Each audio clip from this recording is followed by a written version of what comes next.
Hey everyone, and welcome back to the channel. So today we get to take a look at the 2025 Lexus NX350. This is a premium model. It's finished off in eminent white pearl and the MSRP is just over $49,000. We have a very luxury focused SUV that has a lot to offer. So let's start off with what this is powered by. Underneath the hood, you will find the 2.4 liter inline 4-cylinder turbocharged engine. This is paired to the 8-speed automatic. It pumps out 275 horsepower, 317 pound-feet of torque. That power sent through the all-wheel drive system. This can do 0 to 60 in the mid 6-second range. And as far as fuel economy goes, you're looking at 21 miles per gallon in the city and 28 out on the highway. Now, as we work our way to the exterior styling, the Lexus badge is also the forward sensor for the distance pacing. And then there's a really nice metallic gray trim accent for the entire grille. There's parking sensors up front too. All of the LEDs with the iconic DRL strip. There's fog lights down below, a mix of some plastic and gloss black accents, and then really nice lines that come down the hood too. This model also has a really nice design with the two-tone wheels. There's plastic for the fender arches along with the lower side skirt, matches with the plastic up front. There's body colored for the mirror caps with some chrome accents and a turn signal. More chrome for the windows. There's more of the gray for the roof racks, and then a sunroof up top. There's also a two-tone design for the door handles with more gloss black accents. And then in back, there's a body colored spoiler with the third brake light, wiper blade in the lower section. There's LEDs for all of the lighting, backup camera, and all of the parking sensors. Now you can also use the button on the key fob or the button up underneath to gain access to the cargo space. Now with the size of this SUV, you actually have a good bit of space. You'll notice too that there's even additional space underneath the floor. So you can place in some items. There's a cargo net, some tie-down hooks. You can remove this and fold down the back seats too to give yourself that much more interior space. Now if you do lock the vehicle, this does have proximity door handles so you can lock and unlock it from the back. And this model also has the two-tone interior. So there's red and black, really nice trim accents, window controls, lock and unlock. This is the electronic release. If you pull it twice, that's the manual release if you need to use that for whatever reason. Now at 5'10", there's a good bit of space. There's storage pockets, vents, auxiliaries down below, and I have about 1.5 inches or 2 of headroom. Now there's also the armrest with 2 cup holders, and then you do have a little bit of a pillar there, but there's also the cargo window there and the back glass.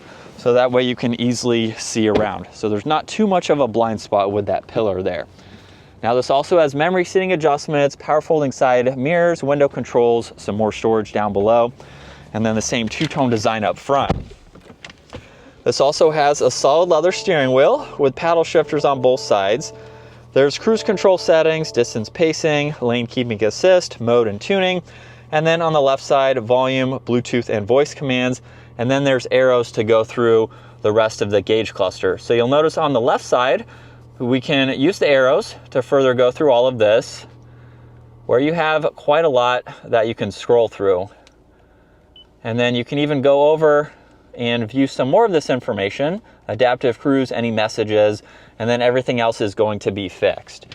Now you do get a little bit of storage with the fuel cap, liftgate release, 1 air vent, and then with the infotainment system, all the shortcuts on the left side are fixed. So that way you can quickly get into this information, like driving assistance. You can go through all of the standard safety features here, tire pressure, all-wheel drive system, and there's various settings so you can quickly set this up the way that you would like. Now this also has heated and ventilated seats. There's the climate adjustments, and you have a few more shortcuts here to get through the rest of this. Fan speed is underneath that, along with temperature dials. You'll notice those on both sides. Volume in the middle, some other defrosters, and 2 air vents. And then there's a few different driving modes too. So we'll actually change the color of the gauge cluster depending on the mode that you are in. And you have wireless charging with more auxiliaries and storage underneath, some more up top too. Putting this into reverse, you get the backup camera with guidelines that are adjustable, and then there's another angle there. There's drive, manual setting, and park behind that. You get 2 cup holders, auto hold and the e-brake, downhill assist, engine start stop, traction control, and an off-road setting. And then you can even open up the center armrest 2 different ways. You get plenty of storage in the glove box, and then garage door buttons up top, sunglass holder, there's dome lights and controls for the sunroof. Sunshade is manual adjusting. And then here's a look at visibility. Like I said, it's pretty easy to see over both shoulders, so you really don't have any blind spots. And we're still in sport mode, second gear. Here we go.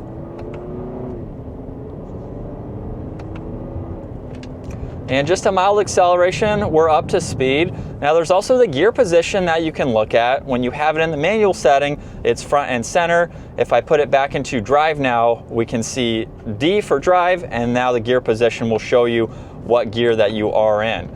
Just a neat little feature to see if you happen to use the paddle shifters, which are pretty responsive. So it's nice that they're there if you need to use them. But this is what it's like to be behind the wheel for this NX350. Definitely a very nice place to be. And for this luxury focused SUV that's not performance oriented, it feels fine going around these turns here. So it's definitely going to handle well for the type of vehicle that this is. And it's also pretty quiet too. There's not a lot of road noise or wind noise. It's going to give you a really nice place to be while you're daily driving this. And as I mentioned earlier, this can tow right around 2,000 pounds. Mainly you could put maybe a bike rack on it, maybe a very small trailer if you need to haul some smaller items. So it's not something that too many people are going to be using for that, but if you needed to, you could put a small trailer on this, just adding to that practicality for this SUV. But it's a really nice place to be, and it offers a lot, I think, for sub $50,000, which is nice to see. But that is going to wrap it up for the 2025 Lexus NX350. Once again, huge shout out to Hendrick Lexus Northlake for providing this for me today. Take a look at their website, give this video a huge thumbs up if you enjoyed it, and consider smashing that subscribe button so you can stay up to date with our daily uploads. I will see you all in the next video.